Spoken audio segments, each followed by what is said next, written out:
Sure. Well, good to be talking to everyone. And for those that want to do MCLE credit, there is a set of instructions that is online. But actually, if you intend to get MCLE credit in some jurisdictions, they have to be online because they have to enter a code into the presentation about 40 minutes in that I'll give them. Is California one of those? I don't believe California requires the entry of the code. Okay, so the California folks are here in person, and we'll fill out the appropriate forms, including the speaker survey. Okay, and Yusuf, I'll send you separately a slide that tells your folks who at Foley they can email to get the certificates and to provide proof of participation and all. I'll just shoot that to you. Yep. Okay, so first of all, the agenda. There is lots and lots about open source. We're going to be talking about the two perspectives, and Yusuf's going to talk a little bit about that. That is customer versus provider, and you all do both. We'll touch on nomenclature for just a moment or two, specific terms that you need to know in open source. We'll give you a quickie history guide of where open source actually came from. We'll focus on the types of licenses. We'll talk about how difficult it is these days to avoid open source. In fact, it's almost impossible. Definitely lots of benefits, but also challenges to open source. We'll talk about documenting risk, and Yusuf will touch on your questionnaire that you use. And then we'll finally wind up by talking about vendor engagements, which would be when you're the recipient of incoming open source. So the two perspectives, and as Yusuf mentioned, you can either be a customer or consumer of open source included in technology products that you yourselves might buy or license. And then you could also be the distributor of open source, even if it's not in a particular product. We do a lot of work where you're including open source, say, on Schwab.com, or you're including it as part of something else that you might be providing to IAs or something like that. So you're in the position of being an open source provider as well. Some nomenclature stuff. Everybody, at least in Yusuf's group, knows the difference between source code and object code, source code being the sort of crown jewels where you have the actual programming that comprises an application that you yourself could, if you're skilled, be able to understand it if you're a programmer. Object code is the version that in most instances you receive if you're the recipient of software. So when you buy a copy of Microsoft Word, it's an object code form. That means it can be understood by your computer, but you, if you were to look at it, would not be able to understand anything about it. Another key element of open source is understanding library or function calls versus sort of actually incorporating the open source into proprietary software. And so there are methods by which, for example, you have a piece of open source that allows you to encrypt information sent over the internet, SSL. You might be able to use that as sort of a function that you keep the software standalone, that is the open source software standalone from, say, proprietary software that you're writing, and you call out to in your programming the open source, but you don't directly incorporate the open source into your specific proprietary application. And so a lot of times these open source can be done that way. A lot of math routines and graphic routines can all be done in these sort of library and function calls, and generally that will not infect or cause a problem with your underlying proprietary software, but we'll touch on that a couple of times further on in the presentation. Then there is the magic of linking. That is, whenever you use open source, you can essentially incorporate it into what you are doing in one of two ways. You can statically link it, meaning that you sort of directly incorporate it into the software that you're yourselves creating and then distributing to others. Or you can dynamically link it, meaning that as you distribute an application to a third party, You'll have a proprietary portion, you'll have an open source portion, and when you go to execute or run that software on a computer, they're sort of on the fly combined, and that's dynamic linking. Generally, static linking is a very bad thing when it comes to open source. Dynamic linking, or rather, static linking is, the way in which you could potentially infect your proprietary code with an open source virus that we'll talk about. Dynamic linking, on the other hand, generally helps you avoid that sort of problem, that you would be reasonably safe distributing open source with proprietary software. Last couple of items, derivative work. This is where you might take open source and modify it directly, but it could also mean when you are combining open source with your own code, both of which are derivative works. And under some open source licenses, the fact that you've created a derivative work means that the entire work, including your own software, needs to be treated as open source. Which brings us to the big problem, or one of the big problems with open source, viral versus non-viral licenses. What we mean by this is there are essentially two categories of open source licenses, and there are hundreds of open source licenses in the world today. One type, they are non-viral, meaning that that license does not create a problem if you combine the open source software with your software in any manner you desire. It does not, in other words, put your intellectual property at risk. A viral license, on the other hand, will do exactly that. If you combine open source governed by a viral license with your own code and distribute it to others, it may well end up being compelled to be licensed under an open source license, which means you need to reveal the source code to your software, and you need to provide it generally without charge to others. Yusuf, any thoughts on the nomenclature before we move on? Yeah, so at Schwab, what we do is when we see a viral piece of open source, we carefully default to the dynamic method of linking, because that's when, remember, Mike talked about the separate linking. If it's dynamically done, you're giving the code, your own proprietary code is separate from the open source code, so there's no, it's not one part of the code going out, and some licenses will trigger the viral effect, and the consequence of that is the entire code, proprietary and open source, then belongs to the open source community. We'll later get onto discussions about is there a perfect place that they can sue for that code to be donated to the community or not. There's been some case law in Germany in some cases, but that's the challenge of how to enforce it. But for our purposes here, if there's ever a viral problem, typically we'll call that out, and the technology folks are very careful. They'll reject that approval and tell the business to go look for a proprietary licensed product or an alternative open source product. In some instances with Schwab.com, we've had pushback, especially with some of the libraries, that this is the only alternative. Then we strongly were encouraging dynamic linking.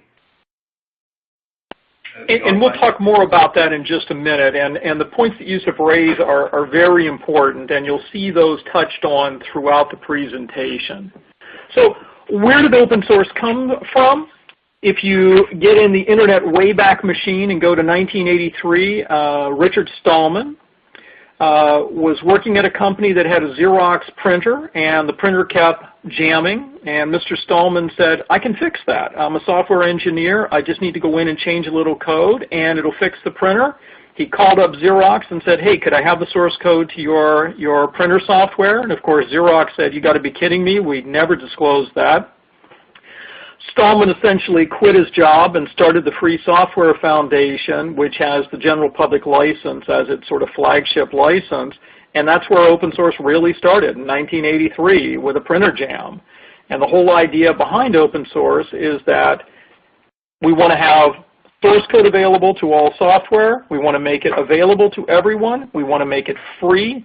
And most importantly, to Mr. Stallman's belief, anyone that modifies that software or does anything with it will automatically be forced to provide their modifications and enhancements to everyone for free as well. And so that's where the GPL license, general public license, came from. So as I just mentioned, open source is software that's distributed with the source code, that you can modify it yourself and maintain it. There are lots of different kinds of licenses, and we'll talk about that. Where do you get source code from, or open source from? There are online projects like SourceForge.net and Bitbucket and GitHub, and they have hundreds or even thousands of projects going on all the time involving open source, and you can download the open source without charge. One of the problems with open source and one of the benefits of open source is this whole it takes a village concept, which is I come up with an idea for a piece of software, and I live in the Philippines, for example. I post the initial code to an open source project, and then someone in China improves it, and then someone in Illinois improves it, and slowly but surely it becomes a useful and solid piece of software. That's the idea. The problem is that you've got people all over the world making contributions. Do they own the IP rights to do that? Probably not. One example that we give here on this particular slide, and this is slide number 8, is the contributor problem at the very bottom, which is, it might be actually slide 7 on your deck because I've got an extra for the MCLE instructions. But if you work for a company like IBM and you come up with an idea for open source and upload it, likely you have a contract with IBM that says IBM owns all of your intellectual property that you create at work. So if you come up with this idea at work and you nonetheless upload it to an open source project, you clearly did not have the rights to do so. And theoretically, IBM could sue anyone that uses that intellectual property. So these are some of the problems. Another issue that's on this slide is that if you have contributors all over the world, you have laws all over the world applicable. And the question is, what intellectual property laws might actually apply to that particular contribution? And this can be very thorny. If you move to the slide that has the world of open source and the sort of pie chart. Mike, can I make a quick comment on page 8? Please. For the Schwab folks. So with respect to the employment agreement, each one of us has signed the Schwab agreement. It's very clear on how the IP is handled. But we did have recent instances where Schwab folks went to GitHub and started contributing some thoughts on open source that they were using. And we had to remind those folks, including some of our developers in India, that that's a violation of our IP and our IP policies. So I'll highlight that on page 8. Editorial comment. All right. So thank you. Yes. So page 9, the world of open source, and this is actually a really useful pie chart. So first of all, Black Duck Software, who is a big consultant when it comes to open source software, puts out this kind of a chart every single year that shows the breakdown of open source software licenses being used as far as popularity all over the world. And what's interesting about this slide is that you see that the biggest, the lion's share, or the most used license everywhere in the world today is the MIT license, which is a very basic one-page license. What's interesting is that the MIT license was not, in fact, the most popular license in past years. Rather, the general public license, which is a very viral license, whereas the MIT license is not a viral license, they've sort of changed places. It used to be that the GPL was the most popular license on earth. One of the reasons that we're seeing this change from viral to non-viral licenses is that folks like yourselves are using open source more and more. Whereas open source originally started off kind of as a hacker kind of thing, and I don't mean that in a negative sense, but the idea was that it was sort of never really thought of as, could this ever become a major commercial force? But it has. And large companies like yours are now using open source, and they're very much objecting and worried about viral licenses. So what we're seeing is a trend away from using viral licenses toward using something very, very simple like the MIT license. So if you look at from about 12 o'clock all the way around the clock face to maybe around 7:30, you're going to see there are 3 licenses that account for the overwhelming majority of open source in the world today. 2 of them are non-viral, MIT and Apache v2. The general public license, as I mentioned, is a viral license. Another important thing to look at here is that you'll note that general public license appears twice in this pie chart. There's the one that occurs at about 4 o'clock to about 6 o'clock. That's the GPL v2. And then there is the one that appears a little further on in the clock, maybe around 8:30, which is the GPL v3. And now Yusuf was one of the commentators on the GPL v3 license. And one of the differences, or a couple of the differences between these licenses, first of all, is that the GPL v3 has been around for several years now, yet it has not found the same level of adoption as the General Public License version 2, which has been out for years and years and years. The General Public License v3 was intended to fix a number of things. First of all, version 2 of the license was not written terribly well, had lots of problems with it, lots of things people didn't understand. So version 3 fixed some things. For example, it was unclear in version 2 of the GPL if you operate the software in a network environment, if that's a distribution that could require the viral aspect of the license to attach. So if you have Schwab.com and you use a piece of General Public License v2 software, does that in fact mean that you could be putting Schwab.com at risk in the programming? Answer, highly unclear. Version 3 of the General Public License fixed that and said, no, that's not going to be a license, that's not going to be a distribution, you're good. Another question comes up all the time under version 2 of the GPL, which is, suppose I hire Wipro or Infosys or one of those other companies, or Emphasis, and you do, and I hand them some Schwab proprietary software, plus I hand them some open source software, and they're combined. Is that a distribution? Or is it because they're our subcontractor or our contractor, are we protected? That's not a distribution, which would cause a problem. Version 2, unclear. Version 3, fixed, that that's not a distribution. Same thing with distributing software to affiliates. So there are a lot of benefits to version 3 of the General Public License, yet even after several years of being available, you know, by my eye, the General Public License v2 is still twice as popular. So you've got a poorly written license with lots of potential issues with it, and yet it's still one of the more popular licenses in the world today.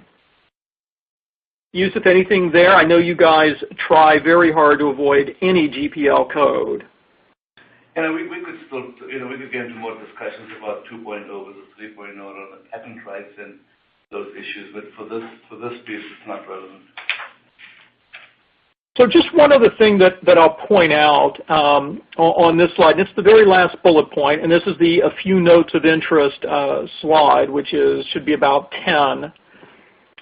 Civil disobedience licenses, and what are we talking about with those? There are a couple of open source licenses out there that have obscenity, profanity in the titles of the licenses themselves, and the license content themselves has lots of expletives in it and, you know, other types of content. Remarkably, large entities like yours, including multinationals, are using open source software governed by these sort of protest licenses, if you will. One of the concerns that's come up is there a higher risk involved when you use open source governed by these licenses? Because they pretty much evidence a sort of mindset on the part of the developer that they don't care what the rest of the world does, and they'll do what they intend to do. And so there is a growing concern that there might be a higher risk of IP infringement under these protest licenses. And there are now, like I say, two popular ones that we see come up relatively frequently. And again, there's a concern that if you've got someone that's chosen a license like that, it would be most likely that that person may also not care too much about other people's IP rights. And so, again, it's a heightened risk situation that you should be looking at. Almost impossible to avoid open source. I can't remember the last time you all did a deal where open source wasn't in some way involved, particularly if you're purchasing technology from others. The Office of Management and Budget even requires that code developed for the federal government include about 20% of open source every time they do custom development. So very difficult to avoid open source these days. Most famous one, Mike, WikiLeaks, right? It's a joke. Yep. Okay. You know, benefits of open source, and this is number 12 or thereabouts in the slides. Everyone talks about open source being free, but as anyone will tell you, there is no free lunch. And that, for example, Red Hat software produces Linux. Linux is an open source operating system, yet nonetheless, Red Hat is a very profitable company. Why? Because they have lots and lots of fees associated with their particular brand of software. They charge to provide an indemnification for infringement. They charge for support. They charge for professional services. So open source is not necessarily actually free. You do have access to the source code. You don't necessarily need to rely on a single vendor. People like that. If you're licensing a proprietary application from a small company in Florida and they go bankrupt, you're out of luck. You have a source code escrow. Whereas with open source software, you have the source code from the outset, and so you could potentially protect yourself and modify the software and support it yourselves. There's this concept of many eyes, and this is one of the big arguments for why open source is better than proprietary software, and there are lots of arguments on both sides. But essentially what it says is, if you create a piece of software and you make the source code available that everybody in the world can take a look at it, then likely they're going to identify security flaws, vulnerabilities, and bugs far more quickly than if you have a defined set of people working at a proprietary software company. I will tell you that I think the many eyes theory is not terribly valid. First of all, I think people get open source and they don't adequately test it for security implications.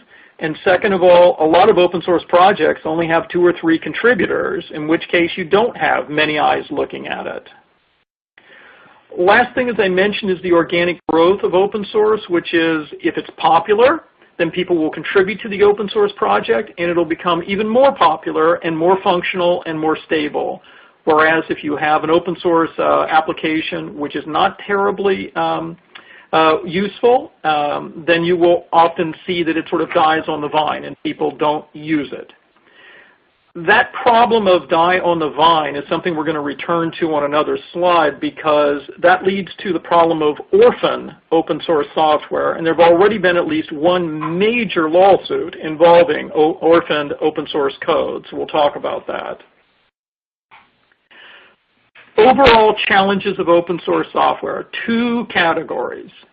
People seem to always focus on the first, which is clearly important, which is, do we have a viral license? If so, does that put my intellectual property at risk? But I suggest to you the second major consideration is just as important, which is you're potentially taking third-party software that's been developed by who knows who, using, we don't know, certain IP that they've obtained somewhere, but we're not sure where, and you're going to include that in your organization. And you're going to do that with absolutely no contract protections whatsoever, no warranties, no indemnities, no anything. And that is a dangerous proposition. And so every use of open source needs to always have the fundamental understanding that you're on your own if something goes wrong. And this is something that, I think some companies sort of overlook, because if other people are using it, it should be good, so we'll be good. But should there be a virus or should there be a problem with that software, there is no remedy other than to cease using it. A couple of other quick challenges of open source software, notwithstanding the fact that, and as Yusuf correctly points out, Germany is kind of the hotbed of litigation involving open source. There just aren't that many cases involving open source. And we're still at a point in the world where we don't know for sure if a court in the United States would actually enforce a viral license. Now, there have been plenty of cases where they hold, in general, simply that a license is enforceable and that license happens to be an open source license. But they haven't gotten to the bottom of it, which is, suppose the viral open source touches my very valuable proprietary code, would that really force me as an intellectual property owner to sort of give up my IP rights? And some people say that that's going to be a major constitutional problem, and we'll wait and see. But right now, we don't have a lot of legal guidance, and there are a lot of questions still about how open source licenses will work. Just a quick, and you'll see a series of 2 or 3 slides here. There is no clear definition of what derivative work means. And again, the reason why that's important in open source is that many licenses are written in terms of, if you create a derivative work, that derivative work will be governed by this open source license. That's a viral license. So everyone's concerned about what derivative work means. And there are lots of conflicts. Within the federal districts, circuits, there are conflicts. Even within the open source community themselves, and this will be on the next, here's a quote from one of the key leaders in the open source community that's saying that there are no definitive answers as to what it really means to be a derivative work. So there is much sort of anxiety about this, which is, again, why you all generally try to avoid using extremely viral licenses. Mike, this is Star. Can I ask you 2 questions really quick? Please, go right ahead. Okay, one question. Derivative work, would you consider like the Cloudera instance of Hadoop a derivative work? Well, it depends really on how it's being used. I mean, if you are not modifying the code and you're not combining that and potentially using it with others, then no, it's not. But if you are combining it with your own code, and by combining it, it really has to be something more than you're calling out to it or using it as a sort of standalone application. So you use it, if you're using it in a, as you say, like static linking versus dynamic. Yeah, I mean, if you're using it like that, or, I mean, you know, so many times applications like that are more or less, I'm going to do my thing in my proprietary software, and then I'm going to transfer data to and from this other application, which happens to be open source. A lot of people would say that's not a derivative work. Okay. And what was number 2? The companies that do Pivotal, yeah. So for Pivotal, which we have a very big relationship with, yeah. They took a bunch of different open source products, they put in a library, and you're paying them a lot of money for an executable that allows you to use the rest of the library to build your internal ERM. They're not going to stand behind the open source at all, etc. Right. But we got them to stand behind their proprietary executables that will execute on those open source functionalities to get you to the product. And, right. And I think Hadoop and those folks, including Red Hat with the Linux, they give you the Linux code. They sell you services, yeah. and that's where they make the money on the services and right. support. But none of the services and support will incorporate source code that is open source to execute. Okay. It will be proprietary thinking. Okay. My other question was, if you use a viral open source with dynamic linking, does that protect you from implicating your own code? And kind of combining your own code into the viral open source code? If you ask Richard Stallman, he would say no. If you ask pretty much everyone else, they would say yes. And okay. So there are ways of doing this, that if you dynamically link, that's a step in the right direction, likely not going to cause a problem, but would you want to bet truly valuable proprietary code on it? So the next step up, or the next rung on the ladder, is, all right, what else can we do to be even more certain? We could, for example, write middleware that goes between the open source application governed by a viral license and our proprietary code, so that worst possible case is that we'll lose control over the middleware. And so a lot of companies will do that. So there are other steps you can use in this, you know, to try and get a little more safe. But you know, the bottom line is that if you're using the GPL v2, you've got a pretty ambiguous license. And have there been any instances where someone's actually been compelled? Not really. I mean, there was a deal involving Netgear, but that's a little bit of a different issue. They were distributing their routers with open source in it, and someone detected it and asked for a release of their source code. And rather than battle back and forth, they ultimately just gave up and gave the source code, but not a court compelling them to do so. So we don't know for sure, but dynamic linking, absolutely. Potentially using middleware, also very useful. One of the things we're going to talk about in the slide coming up is, what do we do if the business really, really, really wants to use a piece of viral code And we really are concerned about that infecting our proprietary software. And there's some other things that can be considered, and we'll hit that in just a minute. So in fact, let's the next few slides are pretty self-explanatory. Before you move on, so the challenge that we're facing, or at least it's good for us, currently is there's no perfect plaintiff out there to enforce open source provisions. In the last couple of cases in Germany, although they held for the individual trying to enforce the GPL, they found there was no damages. So they nullified the holding said, yes, under GPL, this is now proprietary code, but not non-proprietary code, but by not making it non-proprietary, they found no more damages. So it's a little, it's so uncertain. And as Mike pointed out, this probably in the U.S., if there's a case going to come about, will go to the Supreme Court on standing issues and the Constitution about IP ownership and who has the rights. So it'll be interesting. But what we've done at Schwab, when it's that's the type of company use of open source, we'll tell them to create the middleware. So that in the worst cases you lose the middleware, but not Schwab.com.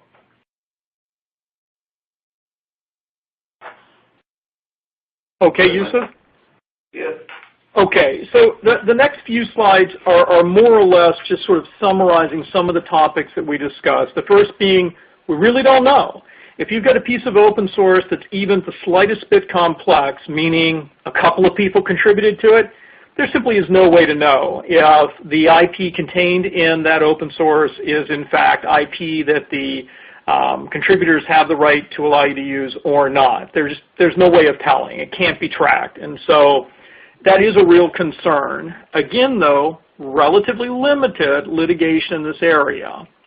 The other thing is security implications. And as I mentioned, all too often, people do not do, even sophisticated companies, much of an investigation of the security, even on complex pieces of open source software. And this is concerning because, if you think about it, look at your standard agreements today. When you license proprietary software, you've got new language that you include about security testing and vulnerabilities and everything, but you have no way of requiring that of someone licensing you open source. So what do you need to do? You potentially need to test it yourselves. Is that really done in every case? In my experience, absolutely not. And so this does create a security risk for some organizations, particularly when open source is used in mission-critical applications like on a website or some other area. Lastly, just to quickly touch on some other items that we've already discussed, which is the open source virus. The one thing I wanted to mention is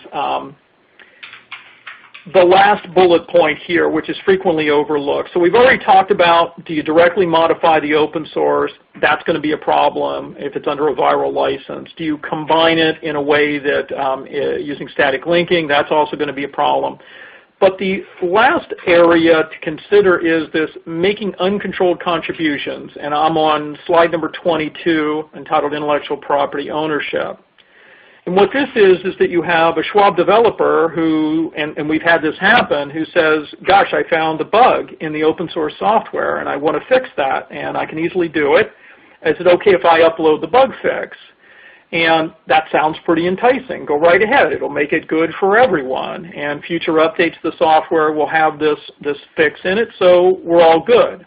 The problem is that now we've got an IP address which from the upload, which tracks back that contribution to CS&Co. Now that software is going to be distributed to others potentially, and if something were to go wrong with it, they could potentially do a little discovery, track it back to you, and sue Schwab directly for negligence.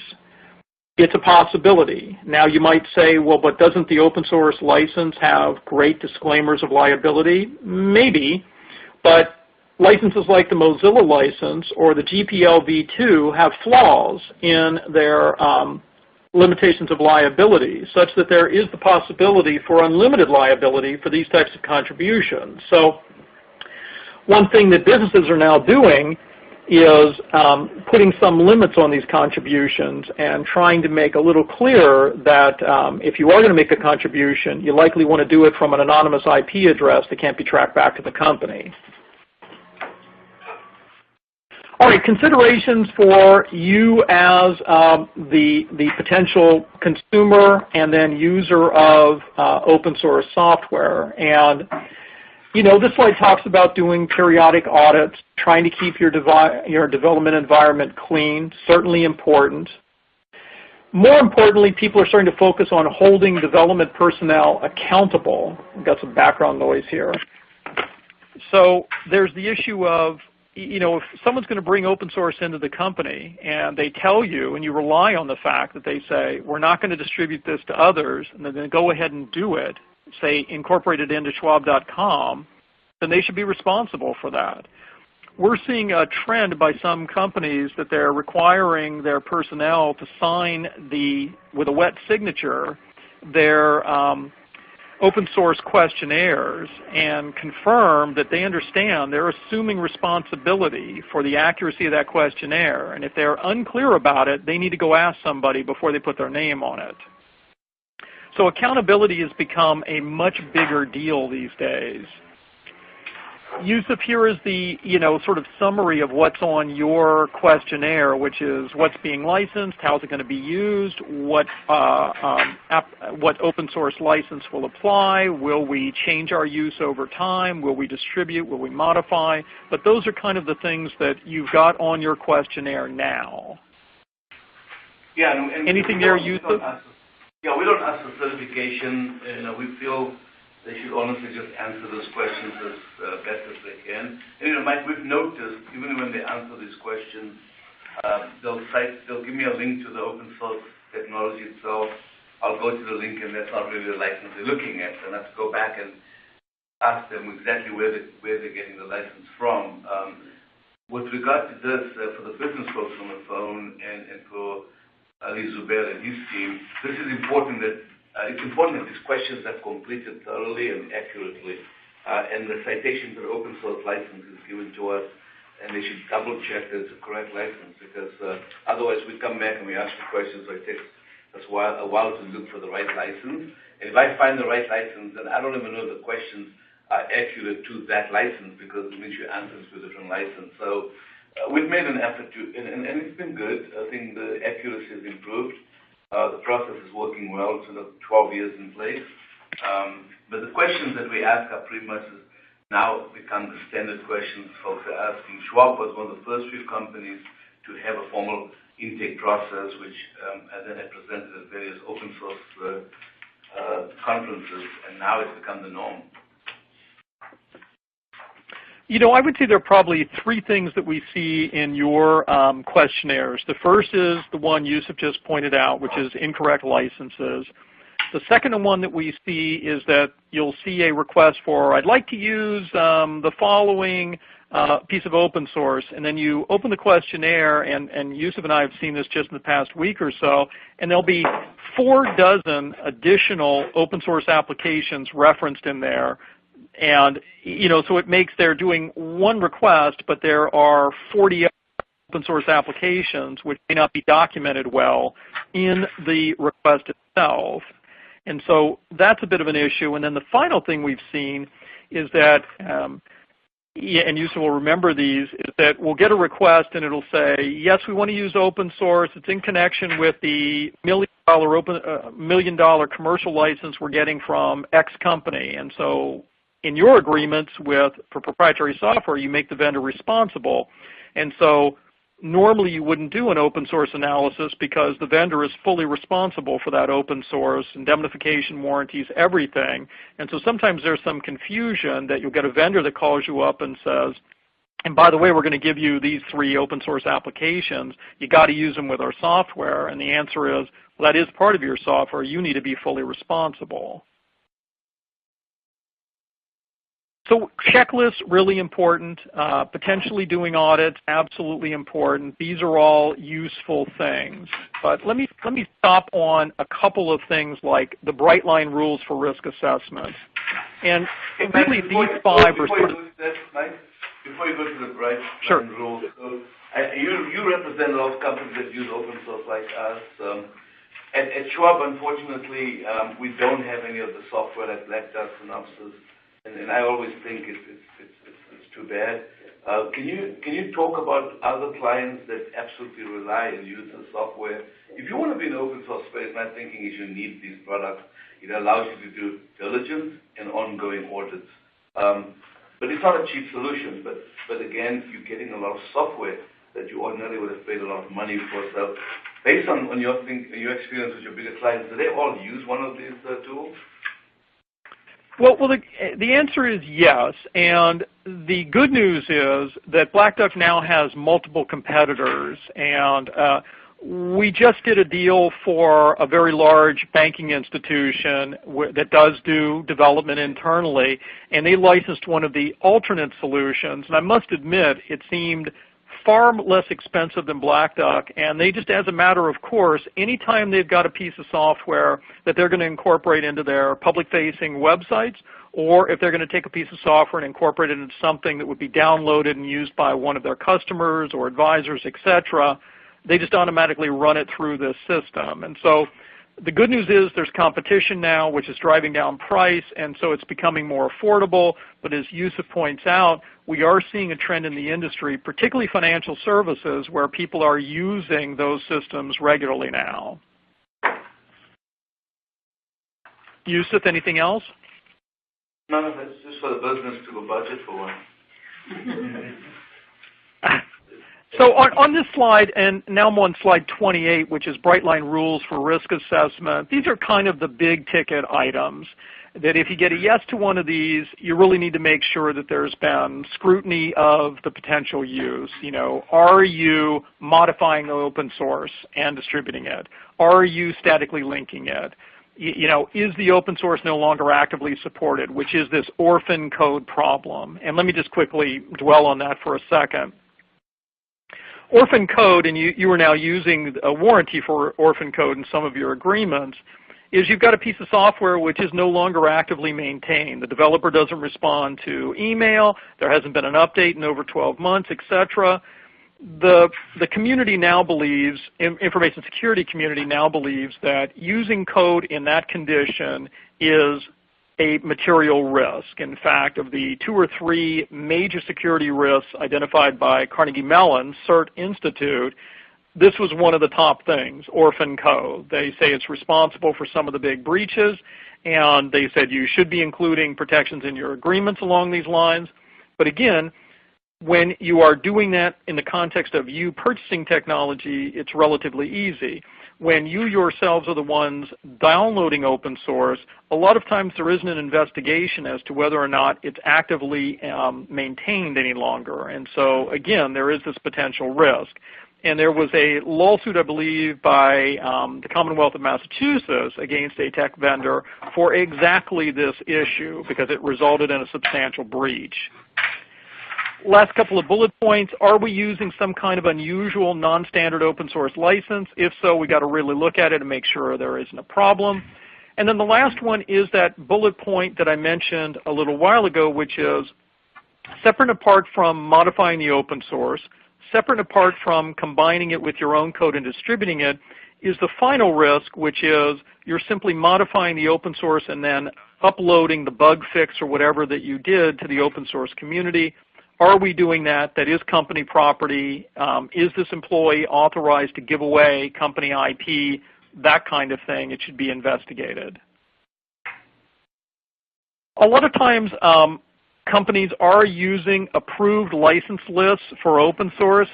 We do not necessarily believe that is a good thing. And so you'll see a list that says, if you have an MIT, BSD, Apache v2 license, go forth, be fruitful, and multiply. Don't worry about any risk. Go right ahead and use it.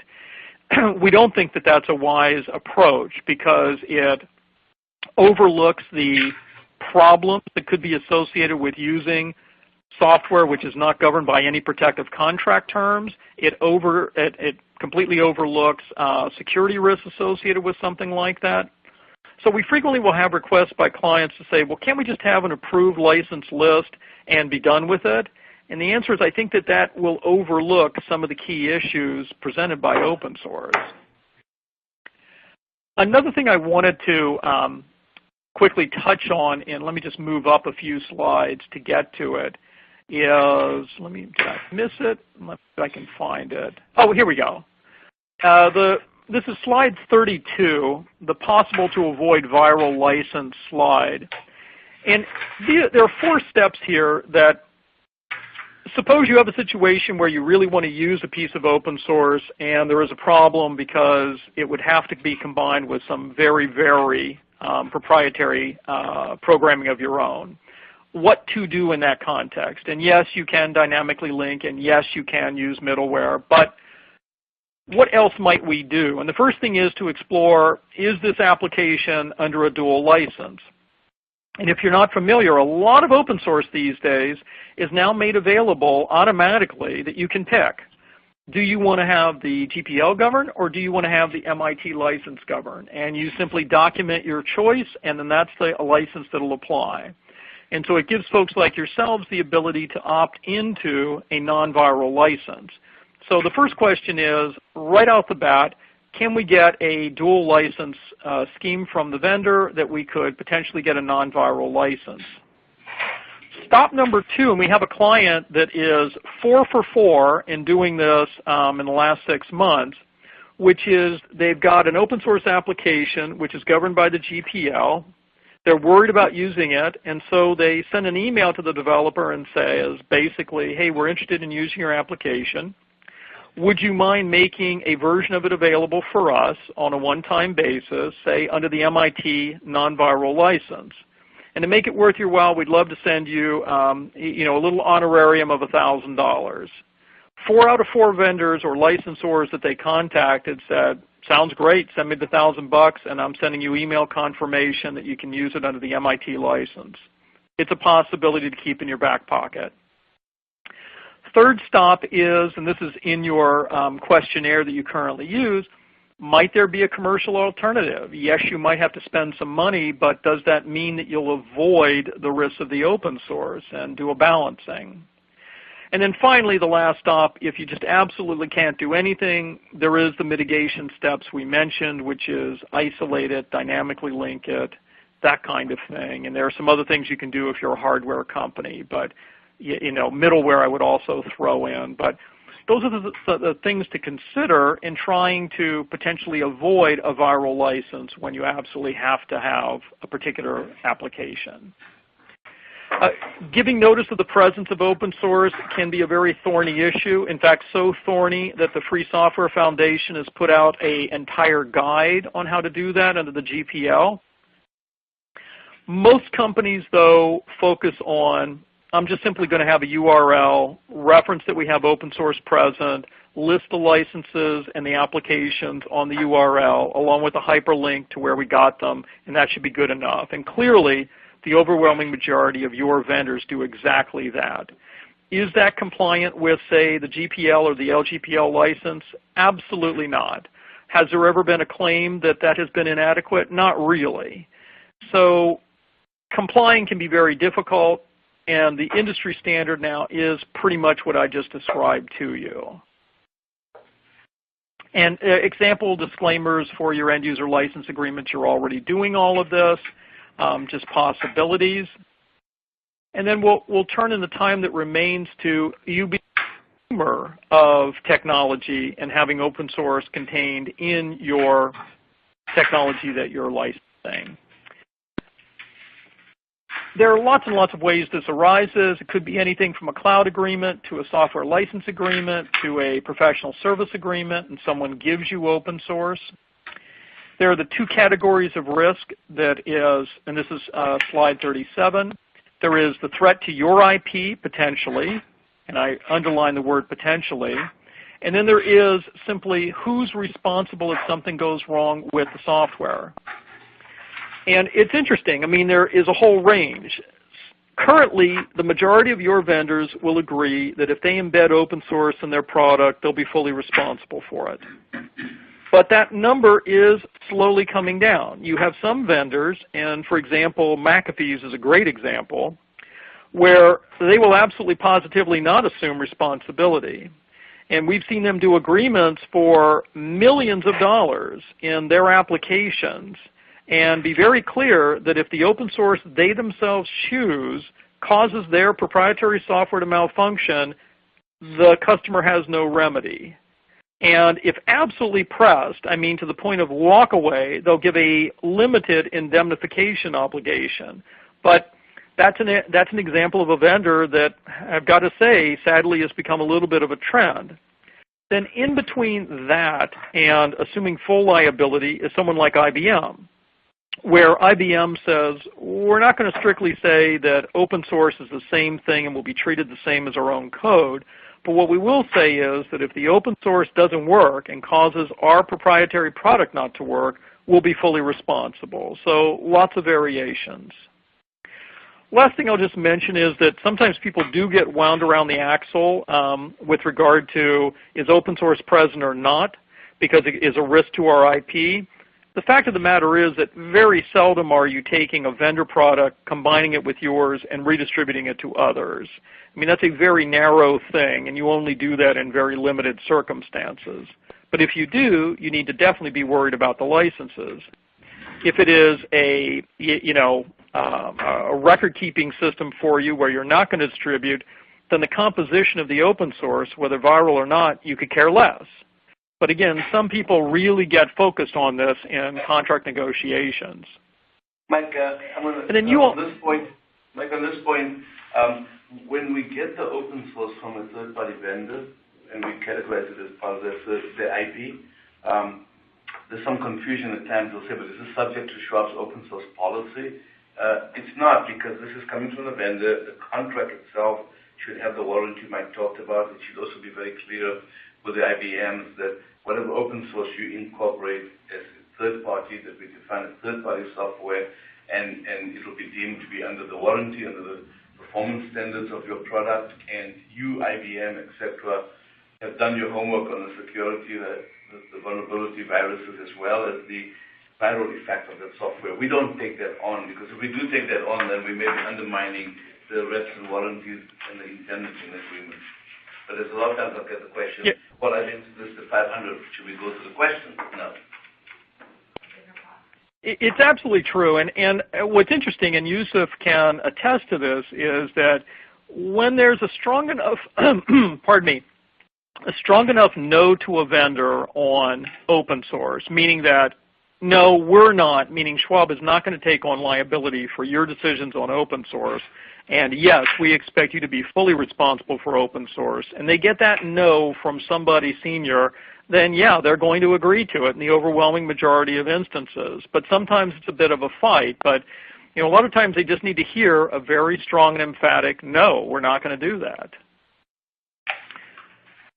So then just quickly touching on some of the other items here, if you do have open source present, as Yusuf suggests, you really got to tie it into the other protections in the agreement and generally treat it as the vendor's own product. And there are lots of examples, and you already have this language built into your contract, so no need to dwell on it, but something to check on at least. The issue really is, and sort of pulling everything together, is understanding the true risks of open source. And again, all too often people focus on it's IP, it's IP, it's IP, and that's certainly very important. But it's equally important to consider the security risks of open source, which I suggest to you is greatly underdone, and also the final risk of, in the end, we're taking open source and incorporating it into very sensitive situations, and we don't know how it's going to perform. And if it does cause a problem, we have no remedies. Looking at engagements from whether you're going to be the consumer of the technology or the distributor makes a big difference, and understanding the risks associated with both. Making sure you're documenting how you use open source, and in particular, if viral licenses are involved, going through the mitigation steps that we talked about. And do not potentially overlook the fact that sometimes you can negotiate with open source licensors. I mean, if you think about it, these are normally individuals who are working for a job somewhere, and they might very much appreciate a little contribution from a company in order to get a non-viral license. And so we basically ask the vendor or the licensor to create a quick branch of their software and issue it to us under a non-viral license, and that's been pretty effective. And then the last thing is, as Yusuf points out, trying to hold vendors accountable when they are vendors to you. And you want to make sure that if you spend $4 or $5 million on a product, that it's actually going to perform and work, and the vendor's not going to have an out because open source is present. You know, probably the most wonderful example of, you know, open source in proprietary products is IBM's WebSphere product. You know, that's a flagship product of IBM, and, you know, it comes with a licensed TXT file that has close to 200 open source licenses in it. And there's nothing wrong with that, but if something goes wrong with that open source, having them responsible, or else having your $2 or $3 million investment in WebSphere rendered somewhat useless, it's a very important problem to solve. So think very carefully of those things. The last thing, if you are online, you will now be prompted for the MCLE code, and that code is, write it down, the number 600, 600, and then the letter S as in Sam, and then the letter O as in overly, 600SO, and if you enter that on your screen, that will make sure that you get credit. And as I mentioned, I'm going to send Yusuf additional MCLE information that he'll forward on to you, which has a slide that tells you exactly who to contact and everything to make sure you really do get credit for this hour of training. Yusuf, anything further? No, that's very good, Mike. Thank you. Helpful. Any questions from folks? I have a question. Going back to just because it seems like, you know, someone's got to ask a question. Mike, when you were giving that example that if you want to use a viral software and you want to go back to see if you could use it, you know, under a non-viral license like an MIT license, like who were you contacting and who's responding to you exactly? It's a great question, and so the client that has been really successful at this is a extremely large multinational entity. So they generally don't want to have an email address that they're sending to, you know, this individual developer in Manila. Hey, we'd like to use your software, because that could tip them off as to, first of all, the who, and also to potentially demand additional money. So normally what they do is they'll create a Google email account, and they'll send the developer an email saying, hey, you know, I'm a developer working at a company, and I'm interested in using your software. And so they try to make it very informal. And there's normally contact information on SourceForge for the original developer of the software. We send them the email, you know, in an informal fashion that says, hey, we'd really like to use it, but we've got an application where a viral license is a problem. Would it be possible to get a branch of your software governed by MIT? And if you're willing to do it, we'll shoot you a PayPal for, you know, $500 or something like that. And so they avoid identifying their company. Or Bitcoin, or a fraction of Bitcoin. Yeah. And then like, and that, like, that email exchange is what is documenting, like, that agreement? Yes. And then do they have to publish the open source license? No, they don't have to. They're the developer, and so theoretically they can make a copy of the software, and it's in their discretion. They can release it under a separate license. So then they release the separate version of the code? Okay. Just to you. Just to you. Mike, on page 32, where we talk about the possible ways to avoid the viral license, we have the last bullet point on the last stop is leasing hardware. With cloud becoming predominant, we no longer lease the hardware, we just lease space and capacity and start putting code into that environment. How is that going to work with as a mitigant? It's going to go contrary to the leasing concept, because the idea is to just give the box back. If you are, so the idea here is, and one of your former colleagues, mind you, who will remain nameless, went to work at a security company that makes a hardware product, a hardware appliance, and they came up with the idea that if we don't actually sell our appliance, but we really lease it to companies, then it's not a distribution, and therefore it won't implicate open source issues. And they had that looked at very, very carefully, and they came up with the idea, yeah, that's probably true. There would be a hard argument that that's an actual distribution. And so there is that possibility. It's not been tested in courts, but given, if you were to do this in the context of, like, say, if you're just doing a co-location thing or something like that, that would clearly not be a distribution. But this is an example of if you were a hardware company potentially doing leasing to avoid the open source virus and open source that you include in your hardware product.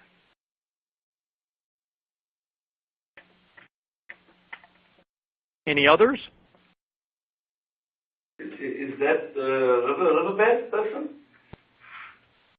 I can't comment on that, Mr. Kasim. But am I hot or cold? You might be warm. Okay. All right, Michael. Thank you. I need to run to another meeting. Hey, thank you all. Have a good afternoon. Thanks, Mike. Bye. Thanks, Mike. Bye. Thank you.